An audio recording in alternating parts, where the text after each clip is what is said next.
તો વાત અરવલ્લીની કરીએ તો અરવલ્લીના મેઘરજમાં કમોસમી વરસાદ વરસ્યો છે। મેઘરજના જીતપુર રેલ્લાવાડામાં વરસાદી માહોલ જોવા મળ્યો છે, જ્યારે ગ્રામ્ય વિસ્તારમાં પવન સાથે ધોધમાર વરસાદ વરસ્યો છે। દ્રશ્યોમાં આપ જોઈ શકો છો કે મેઘરજ જે છે તેના જીતપુર અને રેલ્લાવાડાના આ દ્રશ્યો છે તેમાં કમોસમી વરસાદે માંઝા મૂકી છે। મેઘરજ પંથકના આપ દ્રશ્યો જોઈ શકો છો કે આ કમોસમી વરસાદ ભર ઉનાળે આ વરસાદના દ્રશ્યો સામે આવી રહ્યા છે। અરવલ્લીના અનેક વિસ્તારોમાં ધોધમાર વરસાદ અને એ પણ પવન સાથે।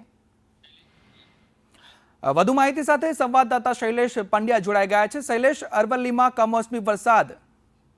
જી નવીન, અરવલ્લી જિલ્લામાં સતત એક અઠવાડિયાથી કોઈને કોઈ વિસ્તારમાં કમોસમી વરસાદ ચાલુ રહ્યો છે, ત્યારે આજે પણ જે આગાહીકારોએ આગાહી કરી હતી એ મુજબ અરવલ્લી જિલ્લાના અંતરિયાળ રાજસ્થાનની સરહદે આવેલા મેઘરજ તાલુકાના જીતપુર, રેલ્લાવાડા, તળકવાડા, જીતપુર આ તમામે તમામ જગ્યાએ ધોધમાર વરસાદ ખાબક્યો છે, જેના કારણે રેલ્લાવાડાના બજારોમાં પણ પાણી ભરાયા હતા। વાહન ચાલકોને પણ વાહન ચલાવવામાં હાલાકી, ક્યાંક લગ્નસરાની સિઝન છે ત્યારે મંડપો પણ ક્યાંક આ વરસાદના કારણે પલળ્યા છે। આ કમોસમી વરસાદથી ખેતી પાક જે ઉનાળુ વાવેતર કરેલું હતું ખેડૂતોએ એમાં પણ ક્યાંક ને ક્યાંક નુકસાન જવાની ભીતિ સેવાઈ રહી છે। નવીન, સમગ્ર માહિતી બદલ આભાર શૈલેષ।